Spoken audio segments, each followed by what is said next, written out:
મિત્રો spectrum high school PS Patel 39 વર્ષનો મારો અનુભવ છે એનો હું ટીચિંગમાં ઉપયોગ કરું છું। મારી જુદી જુદી મેથડ જે હું સમજાવતો જાઉં છું। ગુજરાત રાજ્ય લેવલે કેઆરપી આરપી તેમજ શિક્ષણના તમામ ક્ષેત્રોમાં લેખન સહિત તમામ જગ્યાએ કામ કરેલું છે।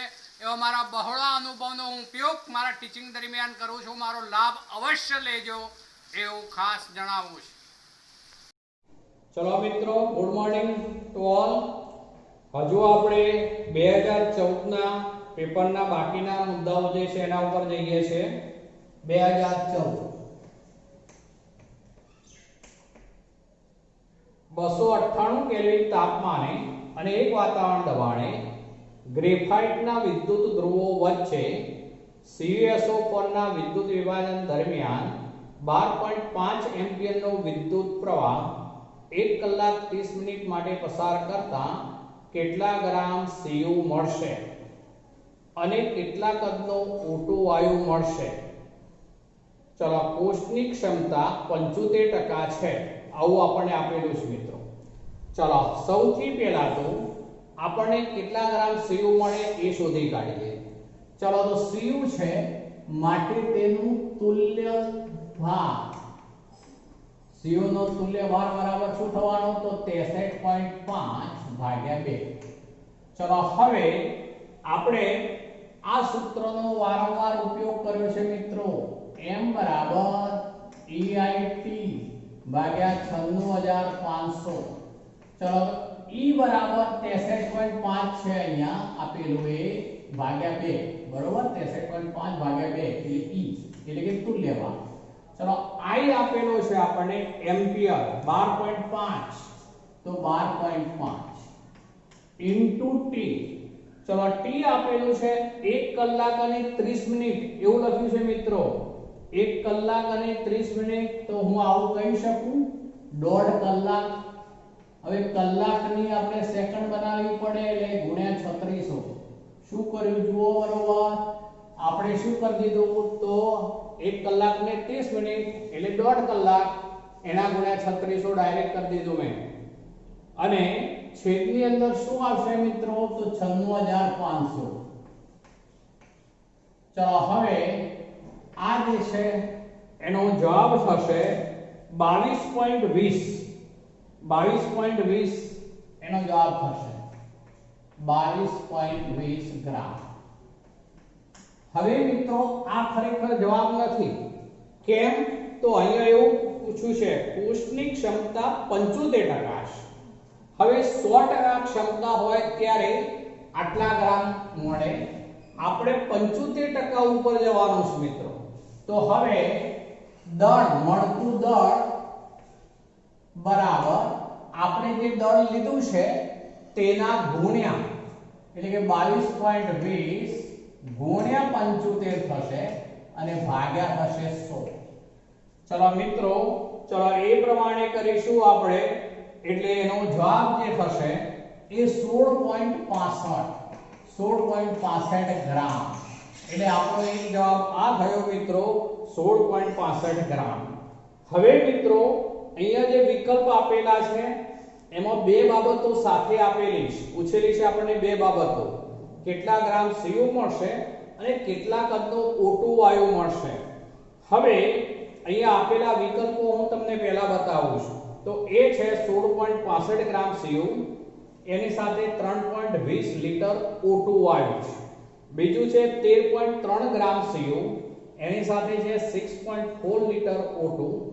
ત્રીજું છે 22.2 ગ્રામ Cu એની સાથે 4.25 લિટર O2 અને ચોથું ડી આપેલું છે 44.4 ગ્રામ Cu અને 8.5 લિટર O2।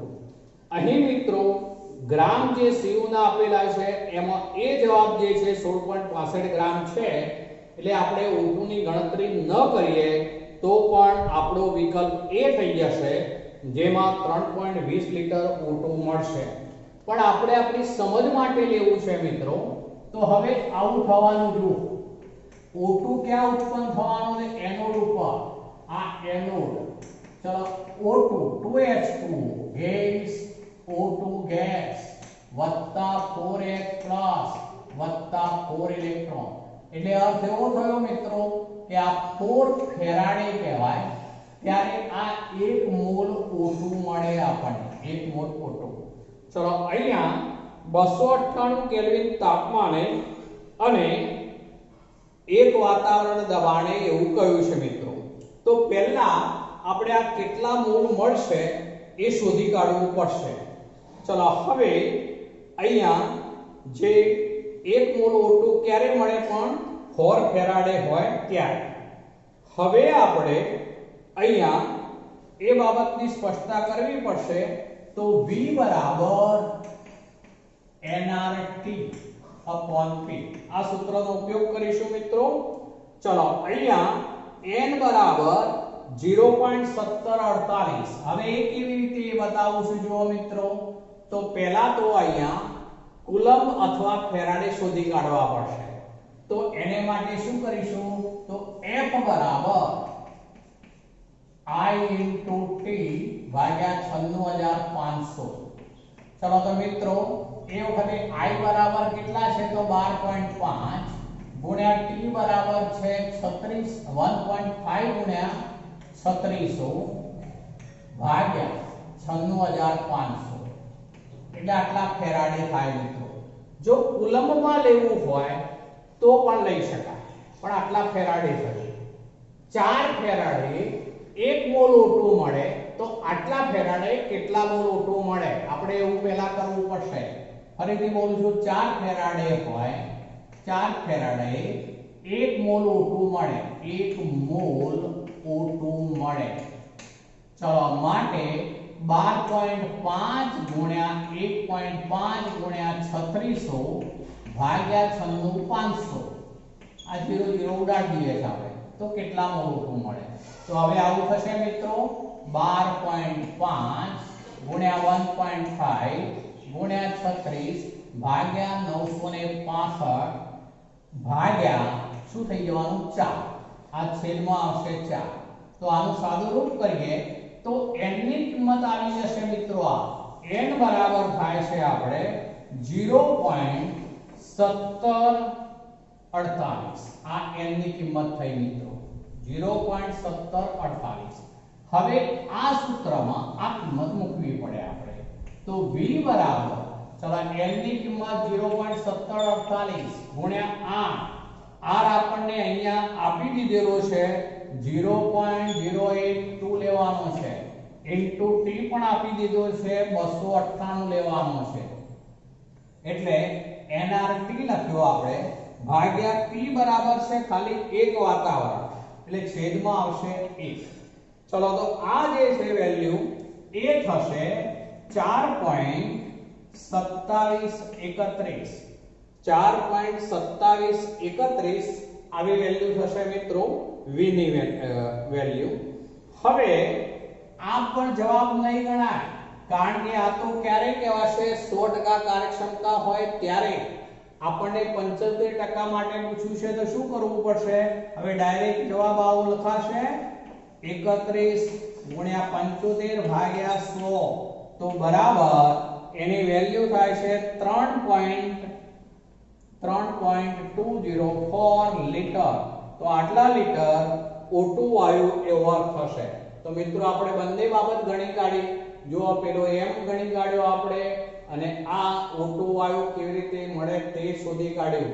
આમ તો વિકલ્પ જે છે એમાં ન ગણ્યું હોય તો પણ ચાલે પણ મેં તમારી સમજૂતી માટે એ પણ ગણી કાઢ્યું. ચલો હવે આગળ જઈએ છે. એમાં આવો પ્રશ્ન છે મિત્રો 2H2 ગેસ વત્તા O2 gas gas twice H2O liquid plus 571.7 કિલોજૂલ પ્રક્રિયા નીચેનામાંથી કયા કોષમાં થાય છે. મિત્રો આ H2 વાયુનું દહન થયું કહેવાય એટલે આ બળતણ કોષ છે. હાઇડ્રોજન બળતણ કોષ. તો અહીંયા જવાબ જે છે એમાં બળતણ કોષ જવાબ થશે.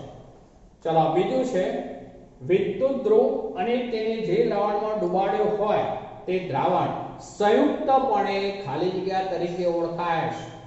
એ શું કહેવાય મિત્રો તો અર્ધકોષ. ફરીથી બોલજો વિદ્યુત ધ્રુવ અને તેને જે દ્રાવણમાં ડુબાડ્યો હોય તે દ્રાવણ એ બંને સંયુક્તપણે અર્ધકોષ તરીકે ઓળખાશે.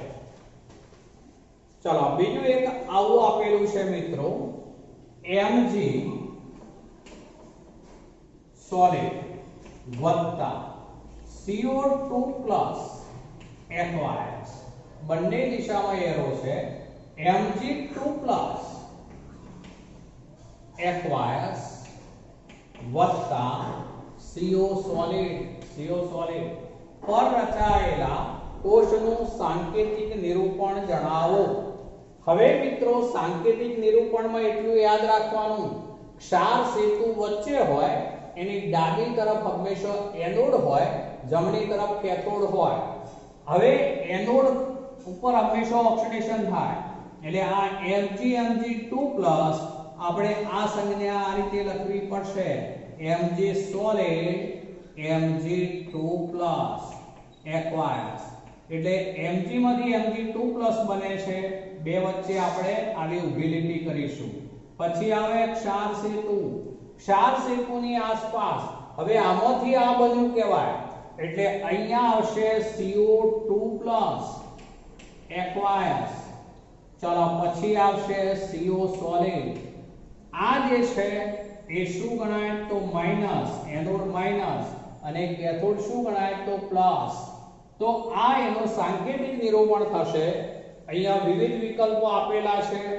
યાદ રાખજો મિત્રો, ક્ષાર સેતુની આસપાસ હંમેશા દ્રાવણમાંના આયનો હોવા જોઈએ જ, એ ધ્યાન રાખજો. તો આ આપણો જવાબ થશે. ચલો બીજું છે મિત્રો, NaCl ના સાંદ્ર જલીય દ્રાવણનું વિદ્યુત વિભાજન ગ્રેફાઇટના નિષ્ક્રિય વિદ્યુત ધ્રુવો વડે કરતા કઈ કઈ નિપજો મળે છે. ચલો NaCl નું સાંદ્ર જલીય દ્રાવણ છે મિત્રો, NaCl પણ કેવું સાંદ્ર. ચલો સાંદ્ર જલીય દ્રાવણ. ચલો હવે સાંદ્ર દ્રાવણ હોવાથી એનોડ ઉપર તો શું થવાનું મિત્રો, તો Cl માઈનસ જે છે એનો ઓક્સિડેશન થઈ Cl2 ગેસ બની જશે, બે ઇલેક્ટ્રોન મુક્ત થઈ જશે. કેથોડ ઉપર Na+ નું જે છે રિડક્શન ન થાય એટલે Na+ પ્રેક્ષક આયન તરીકે હોય. કેથોડ ઉપર પાણીનું જ રિડક્શન થાય, એટલે તેમાંથી શું બને તો કેથોડ ઉપર H2 ગેસ, બીજું બની જશે ટ્વાઇસ OH માઈનસ. Na+ આ બાજુ લખ્યો છે તો હું આ બાજુ પણ હવે Na+ લખું છું, Na+. તો અહીંયા જે છે NaOH બનવાનો મિત્રો, બેલેન્સ કરવા માટે આ બે હોવાથી આ બે વડે ગુણી દો તો આ બે વડે ગુણાશે. તો આ રીતે એનોડ પર Cl2 વાયુ મુક્ત થશે, કેથોડ પર H2 વાયુ મુક્ત થાય અને દ્રાવણમાં NaOH બને, એ જવાબ થશે મિત્રો. ચલો ત્યારબાદ છે એકમ લંબાઈ 1 મીટર અને એકમ આડછેદનું ક્ષેત્રફળ 1 ચોરસ મીટર ધરાવતા વાહકના અવરોધને ખાલી જગ્યા કહે છે. હવે મિત્રો એકમ લંબાઈ 1 મીટર છે, એકમ આડછેદનું ક્ષેત્રફળ જે છે 1 ચોરસ મીટર છે. તો આપણું મૂળ સૂત્ર જે છે એમાં તો R બરાબર આપણે આવું લેતા હોઈએ છે ને, જે અવરોધ R છે તો અવરોધ R બરાબર ρ * L/A.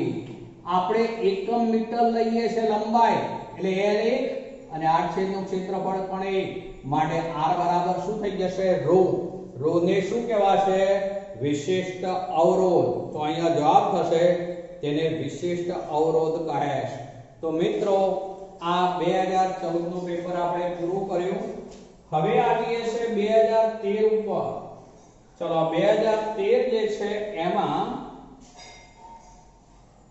ચલો આ રીતનો છે પ્રશ્ન મિત્રો, KCl NaCl અને KNO3 ની સીમિત મોલર વાહકતા અનુક્રમે 150 126 109 siemens centimetre square mall inverse હોય તો NaNO3 ની સીમિત મોલર વાહકતા કેટલી થાય. મિત્રો આપણે શોધવું છે NaNO3 ની સીમિત મોલર વાહકતા. એટલે એનો અર્થ એવો થયો કે આપણને જે કિંમતો આપેલી છે એમાં આપણે એવી પસંદગી કરીશું કે જેથી એક સોડિયમ આયન આપણને મળે, બીજો NO3- આયન મળે, એ બંને વચ્ચે સરવાળો કરવો પડશે. એટલે એનો અર્થ એવો થયો મિત્રો કે આપણે આવું લેવું પડશે, લેમ્ડા સીમિત છે એટલે લેમ્ડા 0 કહીશું, લેમ્ડા 0 ઓફ m એક બનશે NaCl. મેં NaCl કેમ પહેલા લીધું તો આપણે Na જોઈએ છે એટલે. બીજું જોઈએ છે આપણે ઋણ NO3-, તો અહીંયા KNO3 આપેલો છે એટલે લેમ્ડા 0 ઓફ KNO3 થશે મિત્રો, બરોબર. અને માઈનસ હવે આપણે આ બેની જરૂર છે, Na અને NO3 ની, તો KCl ની જરૂર નથી, માટે minus lambda 0 of m KCl થશે મિત્રો, બરોબર. હવે આ બધાની કિંમતો આપેલી છે, આપણે ધ્યાન રાખીને મૂકીએ. NaCl માટે થયું 126 વત્તા, ચલો KNO3 માટે થયું 109 અને માઈનસ પેલો લેમ્ડા 0 ઓફ m KCl છે એને માટે છે 150. તો આમાં જવાબ થઈ જશે 85 siemens centimetre square mall inverse. તો મિત્રો જવાબ થયો આ 85. ચલો આગળ લઈએ છે આયનોની વાહકતાનો આધાર નીચેના પૈકી કયા પરિબળો પર રહેલો નથી? ઉમેરેલા વિદ્યુત વિભાજ્યની પ્રકૃતિ, તો એક પરિબળ છે. ઉત્પન્ન થયેલા આયનોનું કદ અને તેનું જલીયકરણ, એ પણ પરિબળ છે. દબાણ, તો દબાણ એ પરિબળ નથી, બરોબર ધ્યાન રાખજો. આ ત્રીજી વખત લગભગ આવ્યો પ્રશ્ન. દ્રાવકની પ્રકૃતિ અને તેની સ્નિગ્ધતા, તો એ પરિબળ છે. એટલે આપણો જવાબ થશે અહીંયા કયા પરિબળ પર આધારિત નથી આયનિક વાહકતા, તો દબાણ પર. ચલો આગળ લઈએ છે વિદ્યુત રાસાયણિક કોષના ચોક્કસ કોષ પોટેન્શિયલ માપવા માટે શેનો વપરાશ થાય છે? મિત્રો આપણી નવી જે બુક્સ છે એમાં એનો ઉલ્લેખ નથી, પણ મેં તમને સમજાવતી વખતે સ્પષ્ટતા કરેલી છે. જો ચોક્કસ કોષ પોટેન્શિયલ માપવો હોય તો વોલ્ટમીટરની જગ્યાએ પોટેન્શિયોમીટરનો ઉપયોગ વધુ થાય છે. એટલે આપણે પોટેન્શિયોમીટર જવાબ સાચો ગણીશું. આપણી બુક્સની અંદર એનો ઉલ્લેખ નથી, આમ તો વોલ્ટમીટર સુધી જ આપણી બુકમાં ઉલ્લેખ છે. ચલો આગળ બીજું લઈએ છે વિદ્યુત રાસાયણિક કોષની Cr અને Na વડે રચના કરતા તેનું પ્રમાણિત કોષ પોટેન્શિયલ ગણો. આવું આપેલું છે મિત્રો.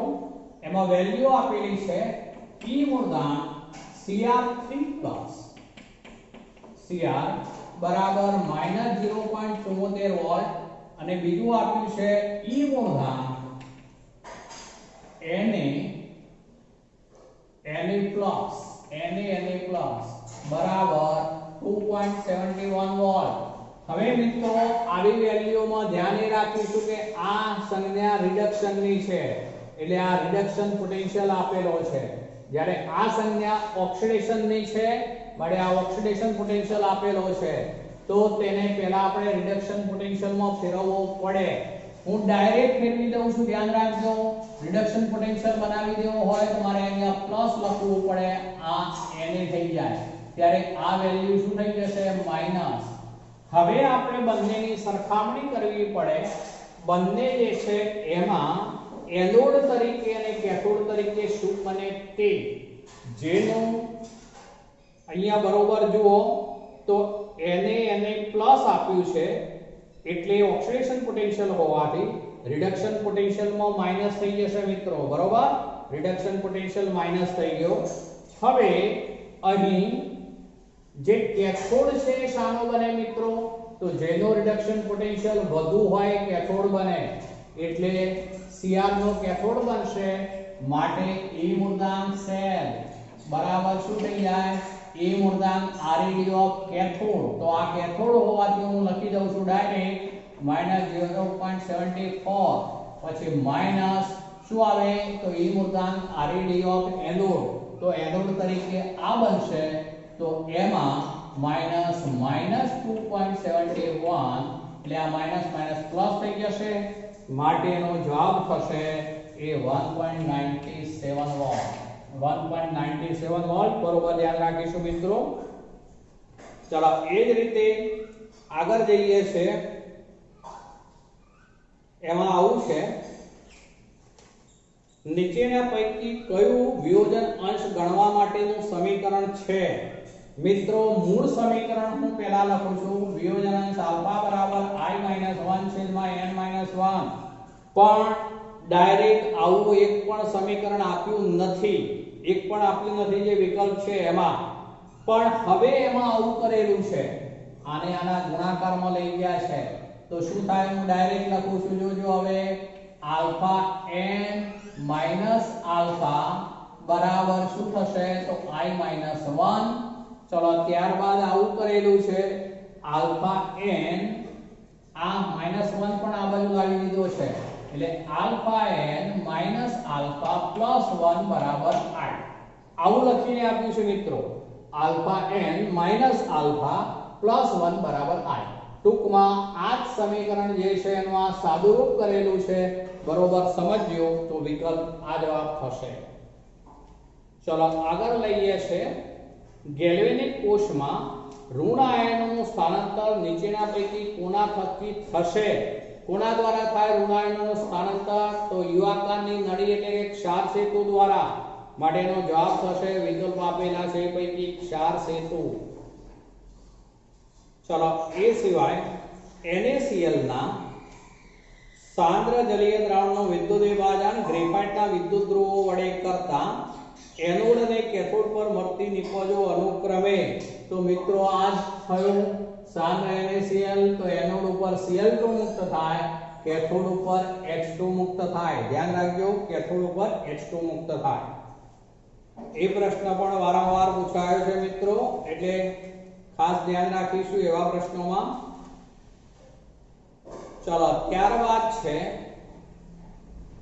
SnZnMg. SnZn અને Mg ધાતુના પ્રમાણિત ઓક્સિડેશન પોટેન્શિયલના મૂલ્યો.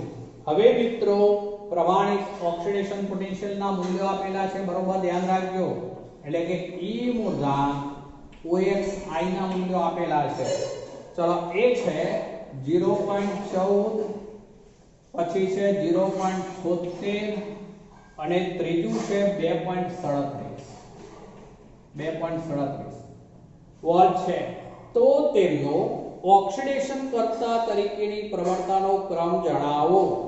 અહીંયા મિત્રો ઓક્સિડેશન કરતા તરીકેની પ્રવણતાનો ક્રમ પૂછ્યો છે. હવે એટલું યાદ રાખવાનું, જો રિડક્શન કરતા લેવો હોય તો રિડક્શન પોટેન્શિયલ લેવો પડે. આપણે રિડક્શન પોટેન્શિયલ વખતે શું લઈએ? તો આ બધા ચિહ્નો શું થઈ જાય? માઈનસ થઈ જાય. બરોબર? રિડક્શન પોટેન્શિયલ વખતે એ વખતે શું જોઈએ છે?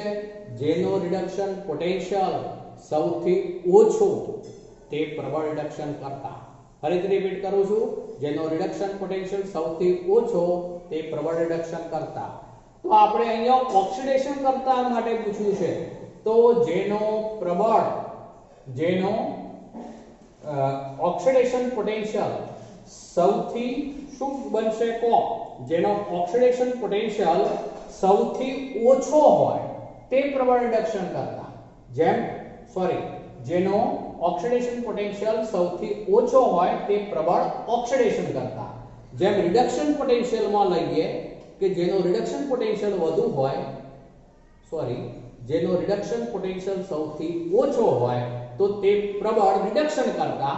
તો એ જ રીતે જેનો ઓક્સિડેશન પોટેન્શિયલ સૌથી ઓછો હોય તે પ્રબળ રિડક્શન કરતા ગણાશે. માટે આમાં જવાબ આવો થશે મિત્રો, Sn is greater than Zn is greater than Mg. બરોબર? ચલો આગળ છે. એમાં આવું આપેલું છે. આ એક ખાસ અગત્યનું છે મિત્રો, ધ્યાન રાખજો આવા પ્રશ્નમાં. આપેલા કોષ માટે થતી પ્રક્રિયા માટે નીચેના પૈકી કયું નનસ સમીકરણ સાચું છે? આ એક ઉદાહરણ સારું છે. Al solid, Al3+ aqueous, પછી ક્ષાર સેતુ, Cl- પછી Cl2 ગેસ, 1 બાર પછી પીટી આવું આપેલું છે મિત્રો। હવે આને માટે નનસનું સમીકરણ લેવાનું છે। નનસના સમીકરણ વખતે બરોબર ધ્યાન રાખીશું, ભૂલ ન થવી જોઈએ। હું અહીંયા પ્રક્રિયાઓ લખું છું, જોજો। પહેલા હું કેથોડની પ્રક્રિયા લખું તો કેથોડમાં Cl- નું Cl2 માં શું થયું કહેવાશે? Cl- નું Cl2 માં રૂપાંતર થાય કે Cl2 નું Cl- થાય। આ એનોડ છે, એનોડ ઉપર ઓક્સિડેશન થાય, કેથોડ ઉપર શું થવું જોઈએ? રિડક્શન જ। બધા ભૂલ કરે છે મિત્રો, ધ્યાન રાખજો। અહીંયા કેથોડ તરીકે છે માટે રિડક્શન થવું જોઈએ એટલે શું લખાય? તો Cl2 + 2 electron gas twice Cl-। મેં આ રિડક્શન પ્રક્રિયા લખી, કેથોડની લખી પ્રક્રિયા। ચલો એનોડ ઉપર વાત કરીએ તો એનોડ ઉપર Al માંથી Al3+ બનવાનો, તો Al gives Al3+ + 3 ઇલેક્ટ્રોન। ચલો મિત્રો હવે આપણે કોષની કુલ પ્રક્રિયા લેવી હોય તો બેનો સરવાળો કરવો પડે, પણ સરવાળો ક્યારે થાય? ઇલેક્ટ્રોન સરખા હોય ત્યારે જ। તો હવે હું આવું કરું છું કે એનોડની પ્રક્રિયા જે છે એમાં 2 ઇલેક્ટ્રોન હોવાથી એના ગુણ્યા હું 3 કરી દઉં છું, 3 વડે ગુણી દઈએ। જ્યારે Al વાળી જે છે એમાં 3 ઇલેક્ટ્રોન હોવાથી એના ગુણ્યા 2 કરી દઈએ છે।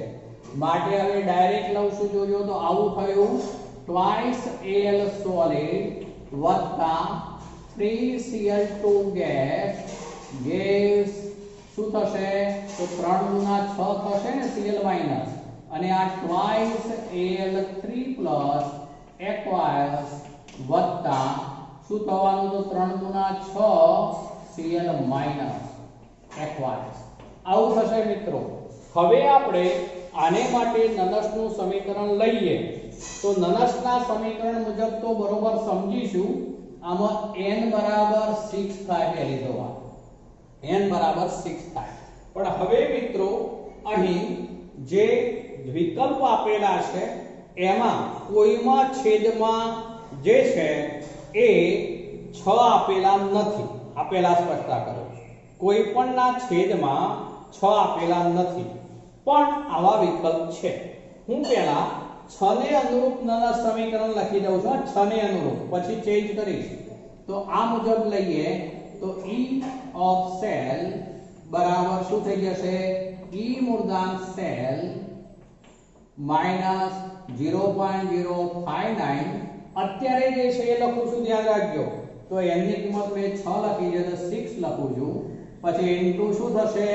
log નિપજ તરફ જે આયનો હોય એ આયનો માટે આવું લખવું પડે Al3+ છે એનો શું થાય તો વર્ગ, અને Cl- છે એની કેટલી ઘાત થાય તો 6। છેદની અંદર કઈ નહીં આવે, અંશમાં આ બંને આવશે મિત્રો। હવે જે આપણને જુદા જુદા વિકલ્પ આપેલા છે એ બોલું છું, જોજો। એક વિકલ્પ છે E of cell બરાબર E મૂળાંક સેલ -0.059/3 છે, પણ log અંશની અંદર Cl- નો ઘન છે, છેદમાં Al3+ છે, એટલે પહેલો વિકલ્પ નીકળી ગયો મિત્રો, કારણ કે અંશમાં Cl- અને છેદમાં Al3+ છે। આ બંને શું હોવા જોઈએ? અંશમાં જ હોવા જોઈએ। ચાલો બીજો વિકલ્પ છે E of cell બરાબર E મૂળાંક સેલ -0.059/3 log Al3+ છેદમાં છે Cl- નો ઘન, તો એ પણ વિકલ્પ નીકળી ગયો, અંશ અને છેદ બંને આપેલા છે। ત્રીજો વિકલ્પ છે E of cell બરાબર E મૂળાંક સેલ -0.059/3 log Al3+ નીચે છે Cl-, તો એ પણ નીકળી ગયો મિત્રો, કારણ કે અંશ અને છેદ છે। પણ એક વિકલ્પ આવો આપેલો છે મિત્રો, બરોબર સમજજો। હવે E of cell બરાબર E મૂળાંક સેલ -0.059/3 લીધું છે, log Al3+ લીધું છે, ઇન્ટુ Cl- નો ઘન લીધો છે। મિત્રો શું કર્યું છે એ સમજાવી દઉં છું, જોજો। અહીંયા જે છે એ 2 અને આ 6 છે, એટલે 2 કોમન કાઢ્યા છે મેં, જોજો 2 કોમન કાઢ્યા છે। ચલો 2 કોમન કાઢી દઉં છું તો અહીંયા આવું થઈ જાય મિત્રો, આના ગુણ્યા આ 2 કોમન કાઢી દીધા, ચલો બે કોમન કાઢી દઈએ તો આ વર્ગ નીકળી જાય એટલે અહીંયા શું આવી જવાનું ઘન પણ હવે આ બે કોમન કાઢે તો 2 તરી 6 એટલે અહીંયા મિત્રો કેટલા થઈ જવાના 3 આ ઉડી જાય એટલે જવાબ થાય E of cell બરાબર E મૂળાંક cell બાયના 0.059/3 આ બે ઉડી ગયા એટલે log Al રહેશે અને Cl માઈનસ નો ઘન થશે માટે મિત્રો જવાબ આ થશે આ એક સારું ઉદાહરણ છે થોડુંક ચેલેન્જ વાળું થોડુંક સમજવા જેવું ઉદાહરણ છે કારણ કે આ મુજબ તો n બરાબર 6 થાય એટલે મેં અહીંયા 6 મૂક્યા હતા આ Al નો વર્ગ કરવો પડે આ Cl માઈનસ ની 6 ઘાત થાય અહીંયા 6 ઘાત અને અહીંયા વર્ગ એટલે 3 દુના 6 એટલે બે કોમન નીકળે એ બે કોમન કાઢી લીધા 2 તરી 6 એ રીતે ઉડી જાય માટે અહીંયા 3 થઈ જવાના માટે E of cell બરાબર E મૂળાંક cell minus 0.059/3 log A 3 plus Cl minus નો ઘન તો મિત્રો નેટ અને JEE માં આવા થોડા ચેલેન્જ વાળા પ્રશ્નો હોય એ આ પણ એક અગત્યનું ઉદાહરણ છે ચલો એ ઉપરાંત લઈએ છે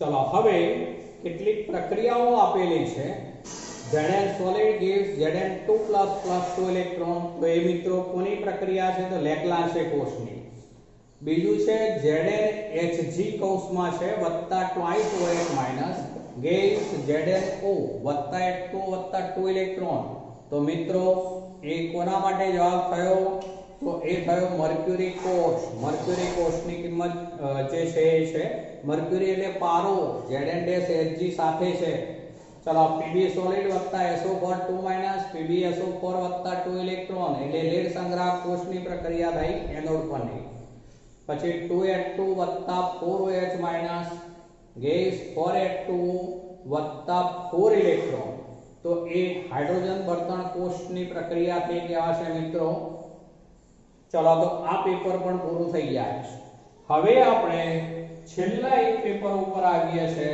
જે ઓક્ટોબર 2012 નું છે મિત્રો છેલ્લું પેપર છે આ ચલો એની અંદર જે છે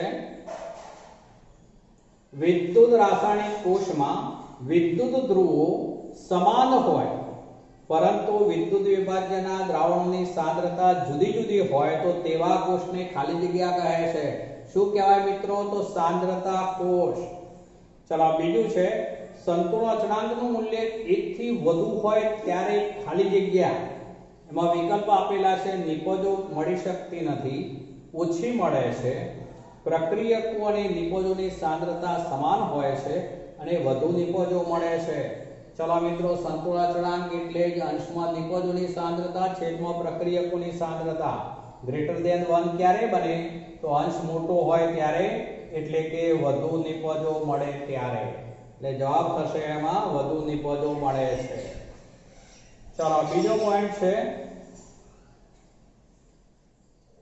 બાથરૂમ ટાઇલ્સ ધોતી વખતે આ એક પ્રશ્ન પણ અગત્યનો છે મિત્રો બાથરૂમ ટાઇલ્સ ધોતી વખતે કરીનાની સોનાની વીંટી ભૂલથી હાઇડ્રોક્લોરિક એસિડના મંદ દ્રાવણમાં પડી જાય છે તો આ ઘટનાનું અવલોકન કરો એવો છે મિત્રો વિકલ્પ ફરીથી બોલું છું બાથરૂમ ટાઇલ્સ ધોતી વખતે કરીનાની સોનાની વીંટી ભૂલથી હાઇડ્રોક્લોરિક એસિડ ના મંદ દ્રાવણમાં પડી જાય છે તો ઘટનાનું અવલોકન જણાવો અહીંયા આપણને વેલ્યુ આપી દીધી છે આ રીતની કે E મૂળાંક એક છે Au3+ A એની વેલ્યુ આપી છે 1.5 વોટ ચલો બીજું આપેલું છે E મૂળાંક Cl2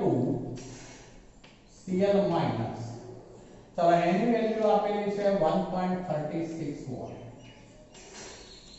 ચલો મિત્રો હાઇડ્રોક્લોરિક એસિડ છે HCl ચલો એમાં સોનાની વીંટી પડી જાય છે તો આપણે તો એ નક્કી કરવાનું કે એમાં કોઈ પ્રક્રિયા થશે કે કેમ અહીંયા આ વેલ્યુ આપેલી છે રિડક્શન પોટેન્શિયલ ની છે જો Au3 Au આ વેલ્યુ જે છે એ પણ શાની છે રિડક્શન પોટેન્શિયલ ની બે પૈકી કોનો રિડક્શન પોટેન્શિયલ વધુ છે જુઓ પેલો 1.36 છે આ 1.5 છે આગળ રિડક્શન પોટેન્શિયલ વધુ છે માટે આ શું બનવાનું તો કેથોડ આ કેથોડ હોય એટલે એનું રિડક્શન થઈ શકે પણ ઓક્સિડેશન થઈ શકે નહીં અહીં સોનાની વીટી છે એટલે Au સોલિડ છે માટે Au સોલિડ નું Au3+ માં રૂપાંતર થઈ શકશે નહીં એટલે એનો અર્થ એવો થયો મિત્રો જે વિકલ્પ આપેલા છે આ રીતના છે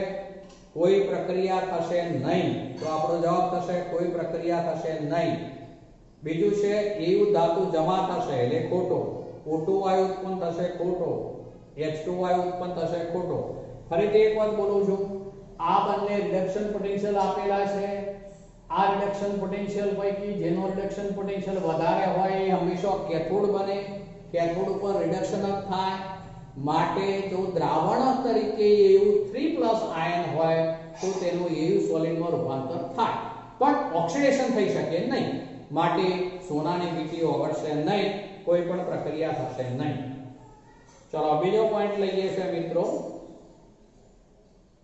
નીચેની પ્રક્રિયાના સંતુલન અચળાંકની ગણતરી કરો ચલો અહીંયા પ્રક્રિયા આવી આપેલી છે મિત્રો આગળ જોઈ ગયા છે આપણે જો સીધો ડાયરેક્ટ કહું છું CO સોલિડ વત્તા 2Ag aqueous બંને દિશામાં એરો છે CO2 aqueous વત્તા 2Ag સોલિડ એમાં E મૂળાંક સેલનું મૂલ્ય આપણે ડાયરેક્ટ આપી દીધું છે એ 0.46 વોલ્ટ છે સંતુલન અચળાંક વખતે E ઓફ સેલ તો 0 થઈ જાય મિત્રો એટલે આપણે ડાયરેક્ટ આવું લખી શકીએ કે E મૂળાંક સેલ બરાબર 0.059/2 થશે મિત્રો અહીંયા કારણ કે એની કિંમત 2 અને log k ચલો આ 2 વડે ભાગી દઈએ તો 0.0295 થઈ જવાનું હવે આપણને આ વેલ્યુ આપી દીધી છે કેટલી છે 0.46 તો હવે હું ડાયરેક્ટ લખી દઉં છું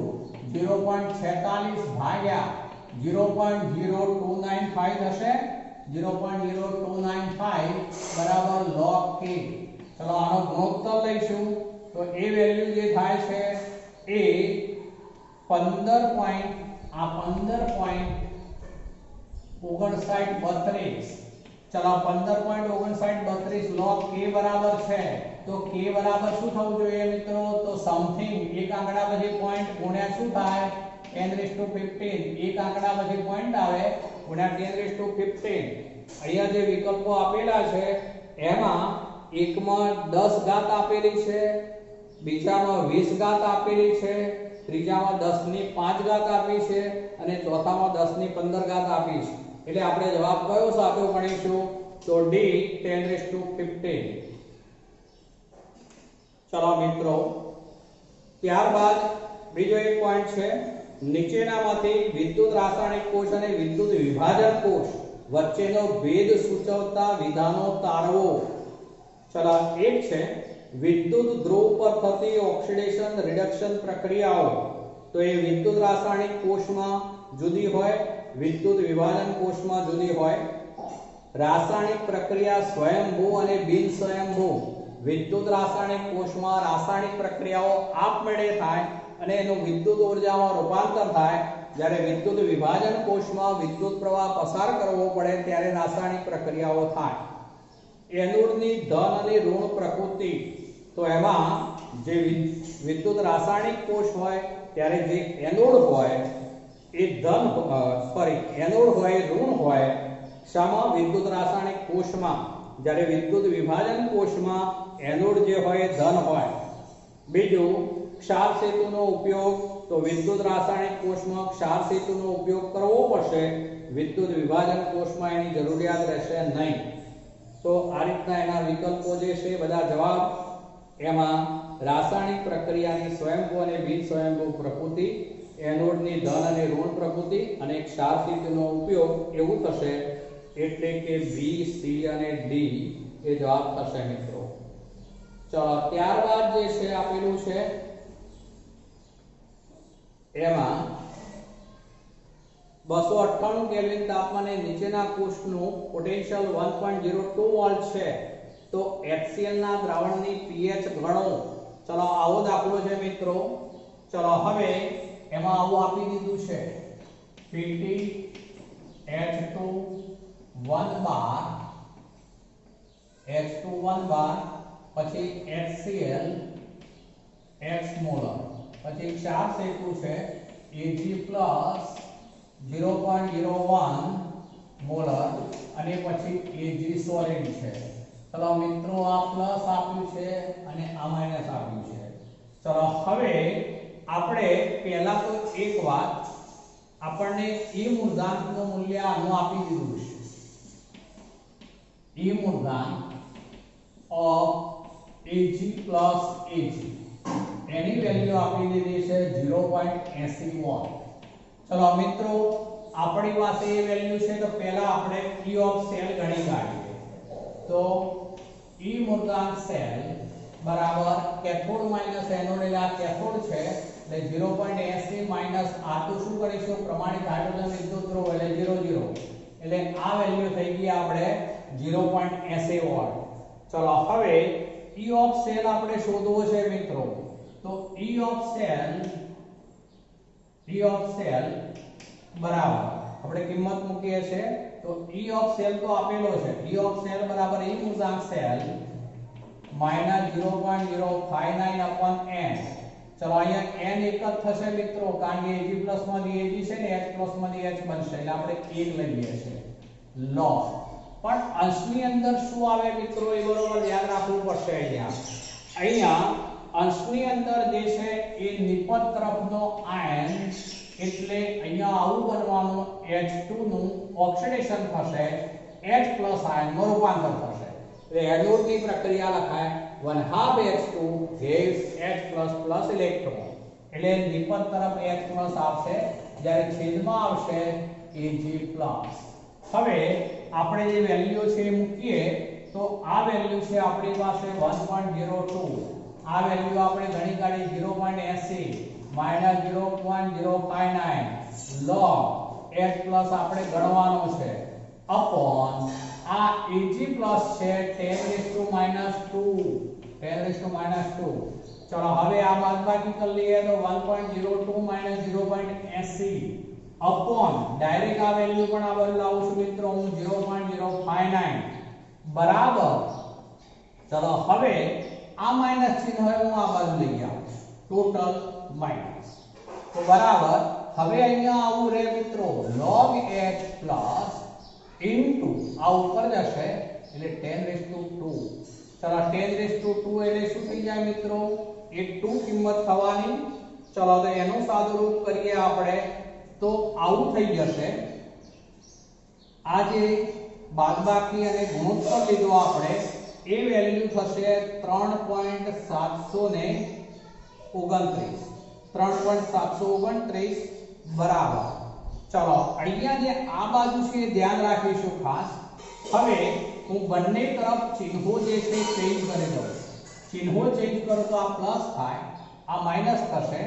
ચલો એ માઈનસ ચિહ્ન બંનેને લાગુ પડશે પણ 10⁻² ને પણ લાગુ પડશે મિત્રો.